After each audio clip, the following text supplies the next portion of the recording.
Iawn, Ioan 2, adnodau 1 i 12. Y trydydd dydd, yr oedd priodas yng Nghana Galilea, ac yr oedd mam Iesu yno. Gwahoddwyd Iesu hefyd a'i ddisgyblion i'r priodas. Pallodd y gwin, ac meddai mam Iesu wrtho ef, nid oes ganddynt win. Dywedodd Iesu wrthi hi, Wraig, beth sydd â fyny di am mi? Nid yw fawr i wedi dod eto. Dywedodd ei fam wrth y gwasanaethyddion, Gwnewch beth bynnag a ddywed wrthych.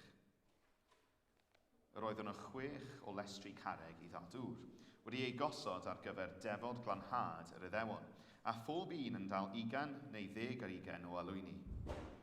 Dywedodd Iesu wrthynt, llanwch y llestri a dŵr, a llanwasant hwy hyd yr ymyl. Yna meddai wrthynt, y nawr, tynnwch beth allan, ac ewch ag ef i lywydd y wledd. A gwnaethant felly.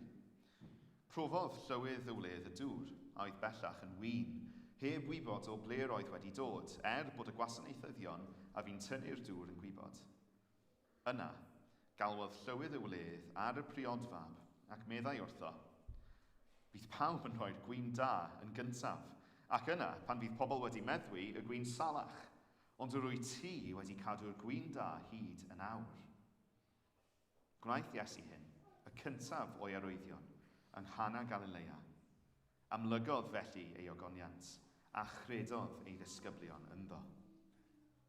Wedi hyn, aeth ef a'i fam a'i frodyr a'i ddisgyblion i lawr i Gapernaum, ac aros yna am ychydig ddyddiau. Ac ni'n diolch i Dduw am ei airau. Wel, cyn i ni ddechrau heddiw, dwi eisiau gwneud ambell sylw bach am strwythur y bregaeth bore yma. Dyw hwn ddim yn mynd i fod yn bregaeth 3 phwynt taclus gyda pwyntiau sydd yn cyflwythrenu yn anffodus. Mae hon yn bregaeth lle dwi'n gobeithio fydd yr hyn sydd gyda ni i'w ystyried yn llifo yn naturiol gobeithio o un syniad i'r nesaf. Ond mae'r cyfan yn ymwneud â'r syniad mawr yma. Mae Iesu Grist yn delio gyda gwarth. Christ deals with shame. Dyma'r syniad mawr heddiw. Ac wrth i ni ystyried y syniad mawr yma, dwi eisiau herio chi cyn i ni gychwyn. Fel arfer mae'r her yn dod ar y diwedd. Dwi eisiau herio chi nawr. Mae testun ein pregaeth ni heddiw yn ein gorfodi ni i wynebu teimladau.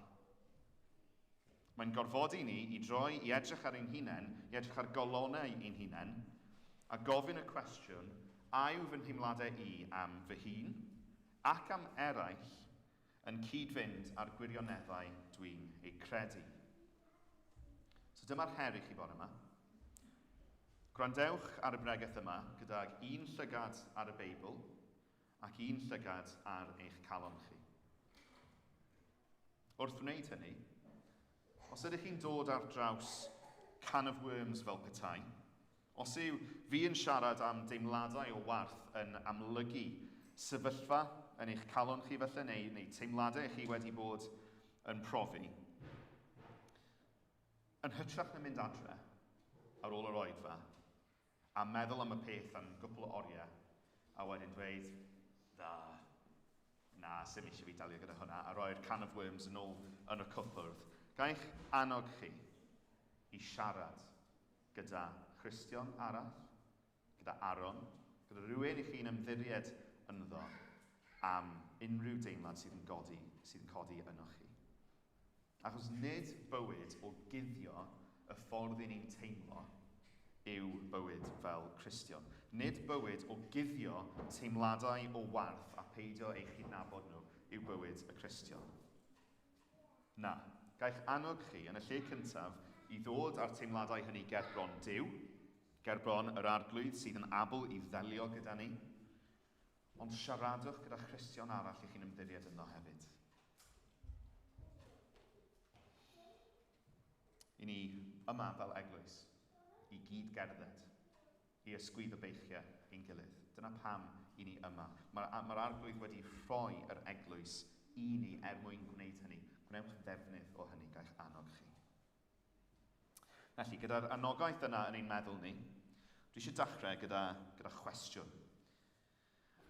Fi wedi gweud yn barod mai testun ein pregeth ni bore yma yw gwarth, bod Iesu yn delio gyda gwarth, ond beth yw gwarth?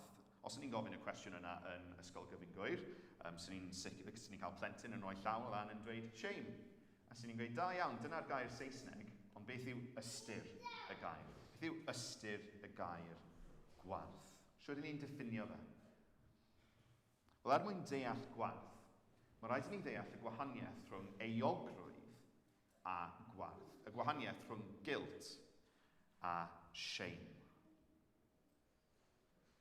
Sgwn i siwr byddwch chi yn diffinio'r gwahaniaeth rhwng y ddau beth yna. Falle ydych chi wedi ystyried bod yna gwahaniaeth rhwng guilt a shame, rhwng euogrwydd a gwarth. Os ydyn ni'n euog o rhywbeth, mae hynny'n golygu ein bod ni wedi methu a chadw gofynion cyfraith. I ni'n euog pan ni wedi torri rheol, boed yn allanol yn ein gweithredoedd ni, neu gyda'n geiriau ni, neu yn fewnol yn ein calonau ni hefyd, fel mae Iesu'n dysgu i ni yn y bregeth ar y mynydd. Mae'n dweud, ond dwi'n dweud wrthoch fod y sawl sy'n gwylltio gyda rhywun arall yn euog ac yn cael ei farnu. Cyflwr yw bod yn euog. Dwi'n euog os dwi wedi torri rheol drwy wneud drygioni, drwy ddweud drygioni, drwy feddwl drygioni, neu drwy deimlo drygioni hyd yn oed. Mae'r pethau yna i gyd yn fy ngwneud i'n euog pan dwi'n cael fy mesur yn erbyn y gyfraith. Mae'n wirionedd du a gwyn. Naill ai mae rhywun yn euog neu maen nhw'n ddi-euog. Cyflwr yw e. Mae'n gyflwr ffeithiol. Naill ai chi'n euog neu chi ddim. Gwarth ar y llaw arall yw'r teimlad sy'n cyd-fynd gyda'r euogrwydd yna, neu gyda drygioni yn gyffredinol. Ambell waith ni'n teimlo gwarth oherwydd ein drygioni ni. Ambell waith oherwydd drygioni rhywun arall. Mae gwarth yn deimlad i ni'n ei brofi.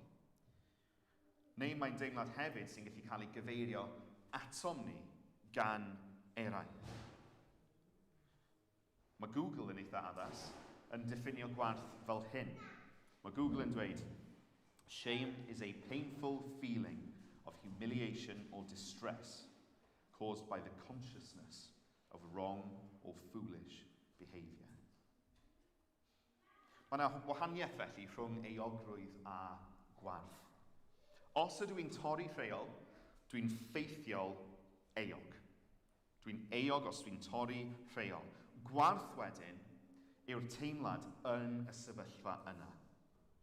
Y teimlad ofnadw yna o sylweddoli be dwi wedi gwneud. O wybod dwi'n mynd i gael fy marnu am hyn. Eisiau cuddio rhagddo fe. Y teimlad yna o wybod bod fi wedi gwneud rhywbeth yn wrong a fi jyst eisiau cuddio, jyst eisiau cwato rhag y byd, so eisiau neb gweld fi. Neu cyfro y peth lan. Gorau galla fi ac esgus bod popeth yn iawn, tra bod fi yn torri'n nghalon ti fewn. Gwarth yw'r teimlad yna. Mae'n perthynas ni gyda gwarth yn gallu bod yn fwy cymhleth na hynny eto. Mae'n bwysig dweud hyn. Ar achlysuron, ni'n gallu profi a teimlo gwarth falle bod ni ddim wedi gwneud unrhyw beth o'i le mewn sefyllfa. Mae gwarth yn gallu bod yn rhywbeth sydd yn codi yno ni oherwydd gorffennol, oherwydd y ffordd mae pobl wedi trin ni yn y gorffennol falle oherwydd y ffordd ni wedi gweld pobl yn trin pobl eraill, a bod ni falle ddim wedi cael ei mewn. Mae e'n destun cymhleth. Mae eisiau ni fod yn ofalus iawn i ddelio gyda fe'n gywir. Achos mae yna gymaint o deimladau cryf a deimladau poenus ynghlwm gyda gwarth. Felly, dwi eisiau gwneud yn glir y math o warth i ni'n sôn am heddiw, wrth ddweud bod Iesu yn delio gyda'n gwarth ni. I ni'n canolbwyntio heddiw ar y gwarth sy'n codi oherwydd ein pechod personol ni, oherwydd ein diffygion ni. Dyna'r fath o warth i ni'n sôn am heddiw. Mae yna sgwrs arall i'w gael am gwarth yn fwy cyffredinol, Ond heddiw ni'n sôn am y math o warth sydd yn dod oherwydd ein pechod personol ni. Enghraifft o warth fel hynny yw Adda ac Efa. Ystyriwch nhw yn yr ardd yn Eden, ar ôl iddyn nhw bwyta o'r ffrwyth. Yn syth, ar ôl iddyn nhw fwyta'r ffrwyth, mae'r Beibl yn dweud hyn amdanyn nhw. Yna, agorwyd eu llygaid, hwy eich dau, i wybod eu bod nhw'n noeth, a gwniasant ddail ffugysbren i wneud ffedogau iddynt eu hunain. Mae llyged nhw'n cael ei agor. Maen nhw'n dod i sylweddoli eu bod nhw'n noeth. Maen nhw'n gweld eu euogrwydd nhw fyna. Maen nhw'n gweld bod nhw wedi gwneud rhywbeth o'i le. A wedyn maen nhw'n rhoi mor dail mwyn cuddio eu hunain. Hynny yw, maen nhw wedi teimlo'r gwarth yna, a maen nhw eisiau cuddio rhag y gwirionedd bod nhw wedi torri y gyfraith.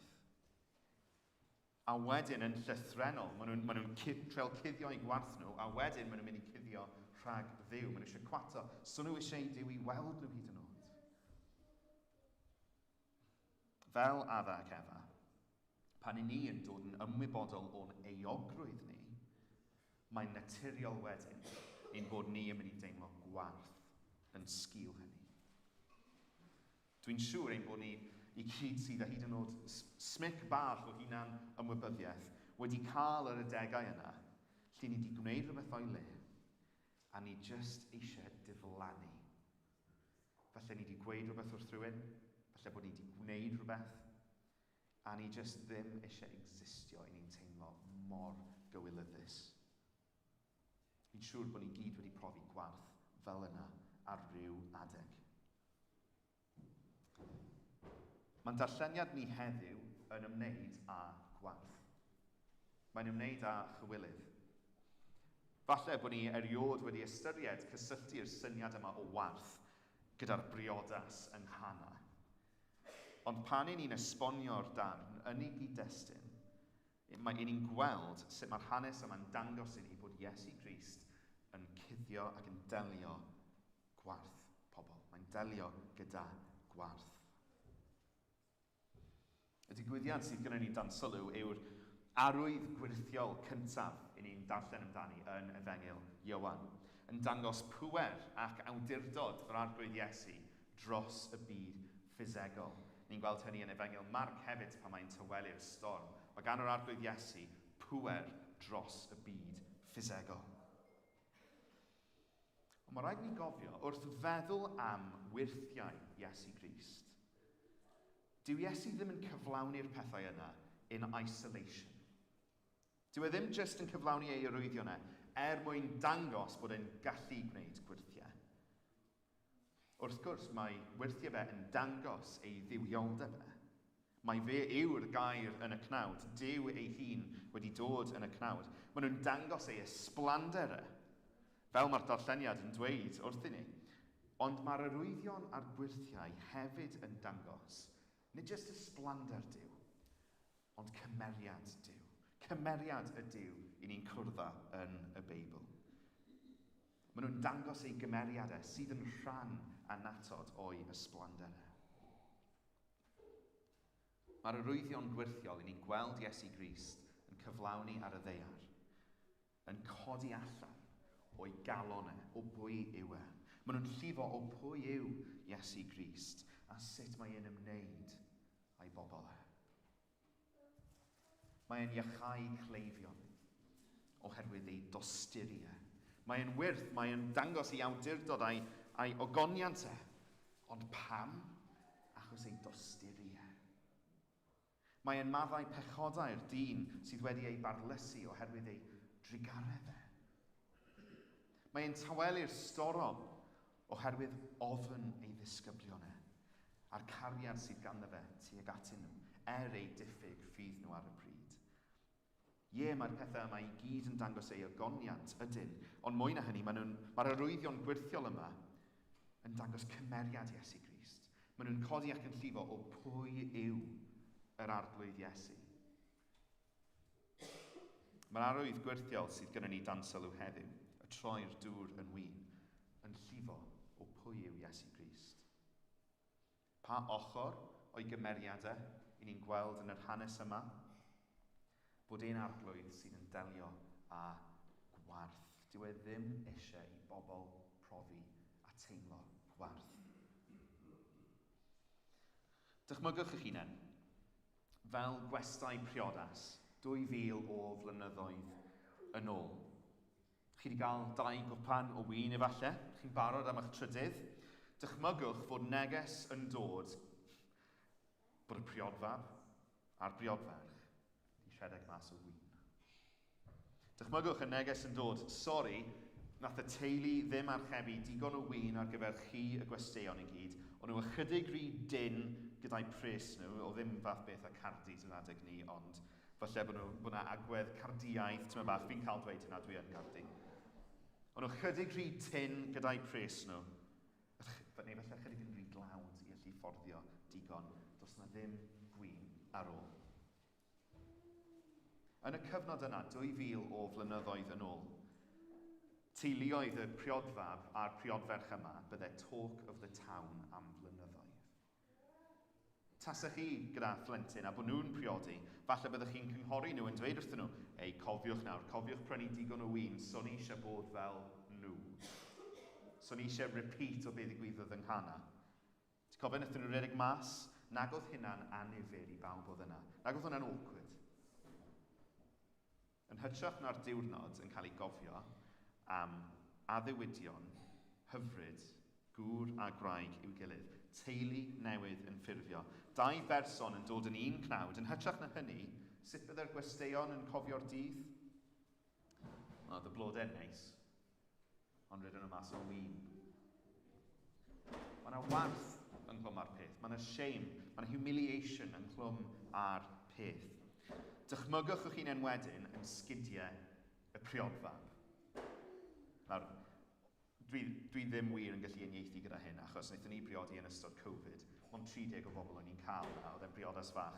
Ond i chi sydd wedi bod yn clwm a threfnu priodas fawr, yn enwedig i chi dynion, os chi wedi bod yn briodfab, dychmygwch yr sefyllfa yma, bod un o'r gwasanaethyddion, un o'r gweision yn dod ato chi ac yn dweud, excuse me, i ni wedi cael ychydig o drychineb on the catering front, i chi wedi redeg mas o win.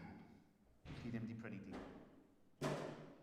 Dychmygwch y teimlad yna sydd wedi bod ym mol y priodfab. Yr o na yna. Nid jyst o na yn meddwl, o, dwi'n mynd i gael stŵr am yng Nghymraeg i am hyn. Ond yr o na, mae'r diwrnod yma yn mynd i fod yn shambles. Mae pobl yn mynd i fod yn siarad am hyn am flynyddoedd. Dyma sut mae pobl yn mynd i gofio ein diwrnod mawr ni bod ni wedi redeg mas o win. Dychmygwch priodfab mewn panics llwyr yn ceisio meddwl sut ydw i'n gwneud hyn yn iawn, sut dwi'n trwsio hyn, sut allai salfidio hyn, a jyst methu dod o hyd i ateb. Ond mae Mair wedi clywed. Mae mam Iesu wedi clywed. A dyma hi'n dweud wrth ei mab hi, Iesu, sy'n win ar ôl gyda nhw. Mae ymateb Iesu'n ddiddorol.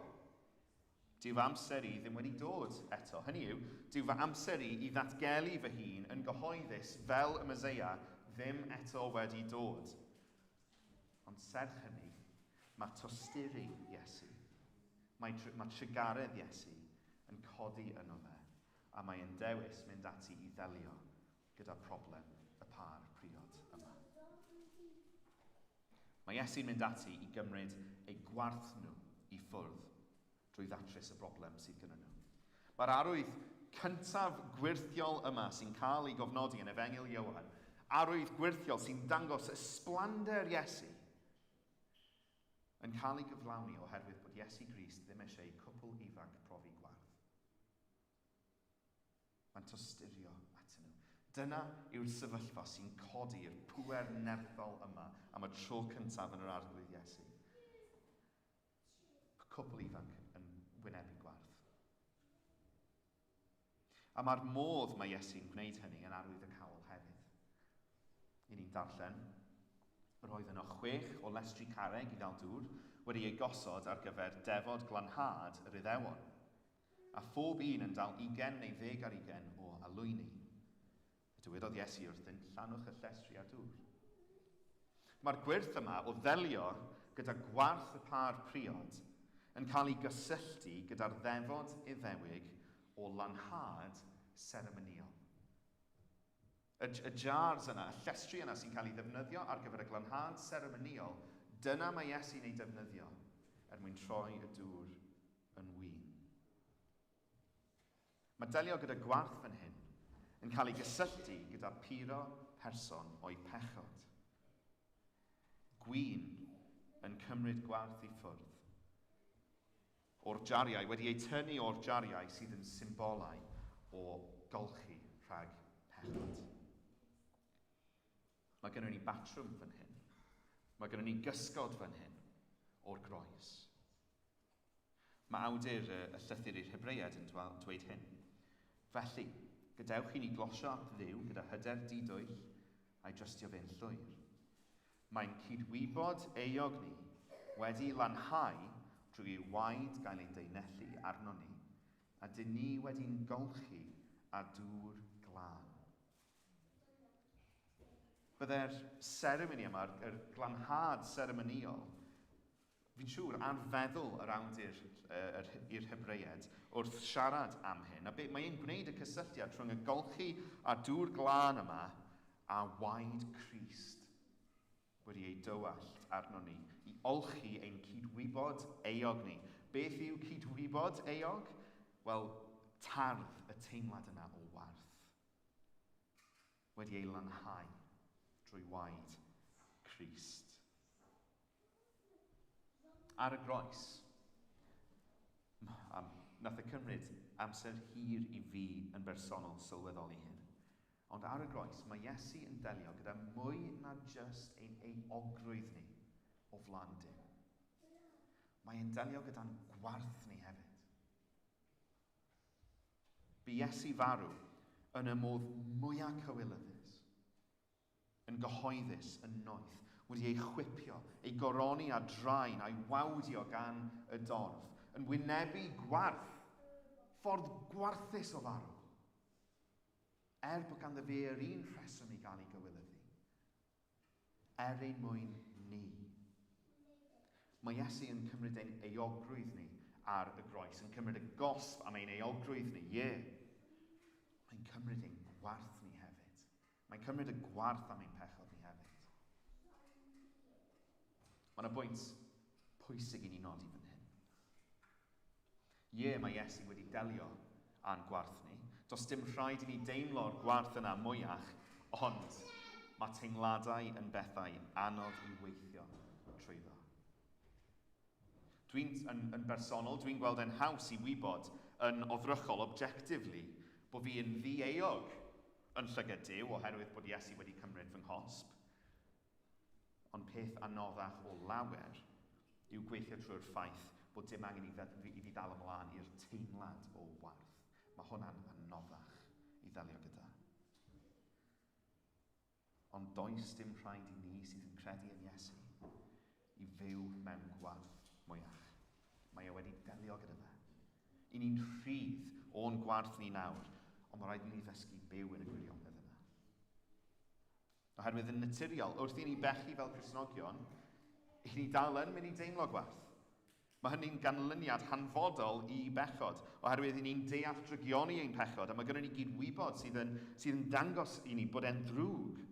Ond smod Duw eisiau i ni aros yn y teimlad yna o warth. So mae fe eisiau ni aros fyna. Mae fe eisiau ni weld bod yr arglwydd Iesu wedi delio a'n gwarth ni, bod e wedi cymryd hyd yn oed ein gwarth ni ar y groes. Pan ni'n edrych i'r groes, dylen ni gofio does dim condemniad i ni mwyach sydd yn Crist, oherwydd mae ein eogrwydd ni wedi delio â.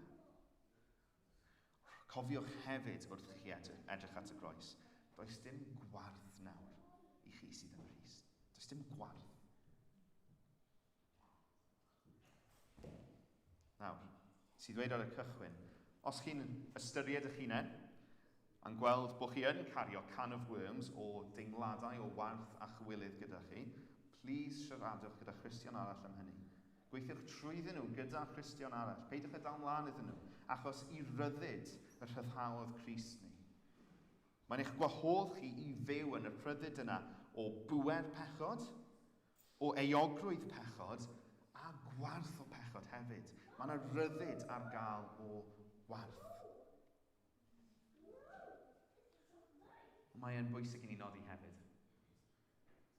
Smo Iesu mond yn delio gyda'n gwarth a'n cywilydd ni. Smo fe jyst yn delio gyda nhw a cymryd nhw o'r ochr. Mae'n rhoi gymaint gwell hefyd. Sylwch ar beth sy'n digwydd nesaf yn ein darlleniad ni. Mae Iesu'n dweud wrth weision y briodas y nawr, tynnwch beth allan, tynnwch beth o'r gwyn allan, a gawch y gef i lywydd y wledd, a gwneithant felly. Profodd llywydd y wledd y dŵr, a oedd bellach yn wyn, heb wybod o ble roedd wedi dod, bod y gwasanaethyddion a fi'n tynnu'r dŵr yn gwybod. Yna, galwodd llywydd y wledd ar y priodfab ac meddai wrtho. Bydd pawb yn rhoi'r gwyn da yn gyntaf, ac yna pan bydd pobl wedi meddwi y gwyn salach, ond yr wyt ti wedi cadw'r gwyn da hyd nawr. Dychmygwch eich hun eto yn sgidiau y priodfab. Dychmygwch y sioc. Dychmygwch y confusion drian ar y dyn yma. Cael eich syni yn llwyr yn clywed, lle yn gyntaf, o ddim gwyn gyda ni o gwbl yn ei rhedeg mas. Nawr, mae yna wyn wedi troi lan o'r oles, sa'n gwybod o le mae wedi dod. Dim gwarth na, dim cywilydd mwyach, mae yna wyn gyda ni. Ond mwy na hynny, mae safon y gwyn yma, mae ansawdd y gwyn yma sydd ar gael nawr, gymaint yn well na beth oedd gyda fi o'r blaen. Dychmygwch fod yn sgidio'r priodfab yna. Sylweddoli bod ddim jyst y gwarth wedi delio gyda.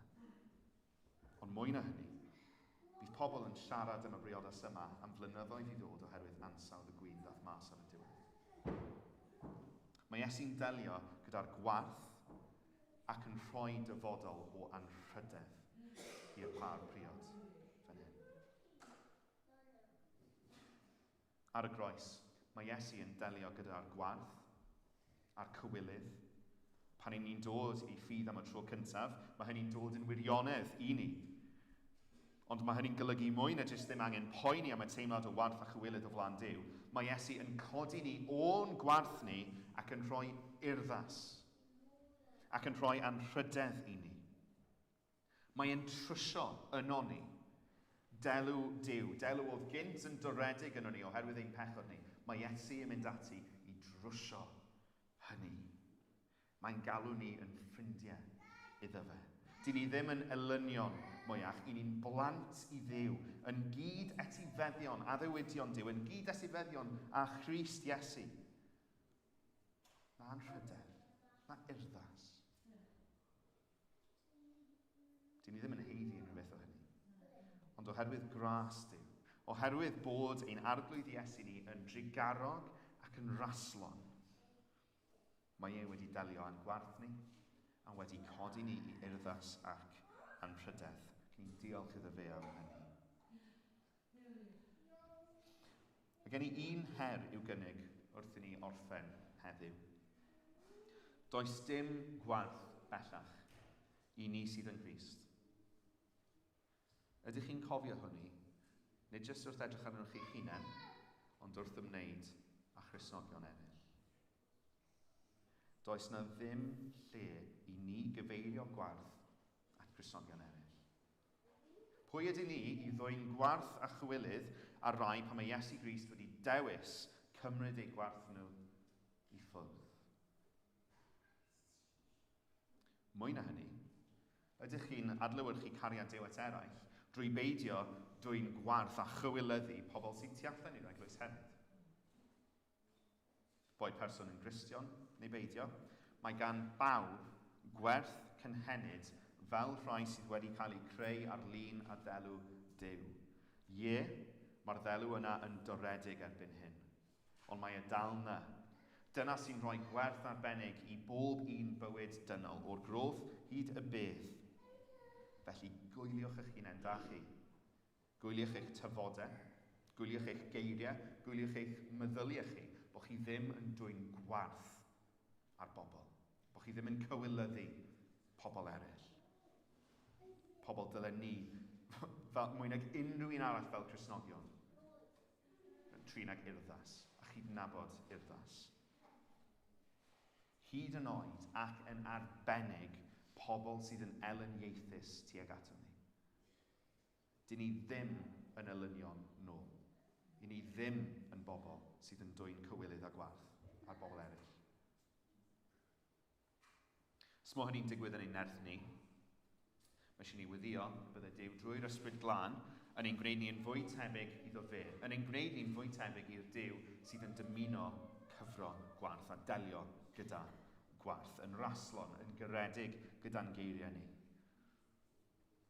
Yn peidio dwyn cywilydd ar bobl hyd yn nod os y'n ni'n gwybod wedi pechu'n ein erbyn ni. A lle ni'n gallu mwy na hynny bod ni'n adlewyrchu cymeriad Crist drwy godi pobl o'i gwarth nhw. Lle mae rai pobl, os mae cymdeithas yn cywilyddu nhw, bod ni fel yr eglwys yn mynd at y pobl yna er mwyn codi nhw o'i gwarth a'i cywilydd nhw.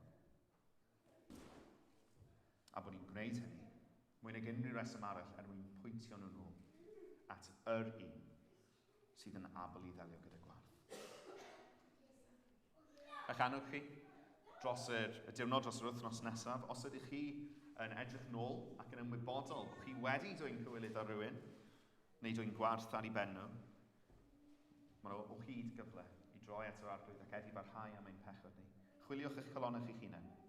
Ystyriwch, fel fydda i yn gwneud. Ystyriwch, ydw i wedi dwyn gwarth ar rywun, oes angen i fi edifarhau. Gwnewch ni weddio. O Dduw ein tad, i ni mor ddiolchgar i ti bod ti wedi danfon yr arglwydd Iesu, ei fod e wedi dod yn dangos ei ogoniant a'i bwerau, a thrwy hynny bod e wedi dangos ei gymeriadau atom ni. Diolch arglwydd, bod ti mor llawn trigaredd a gras.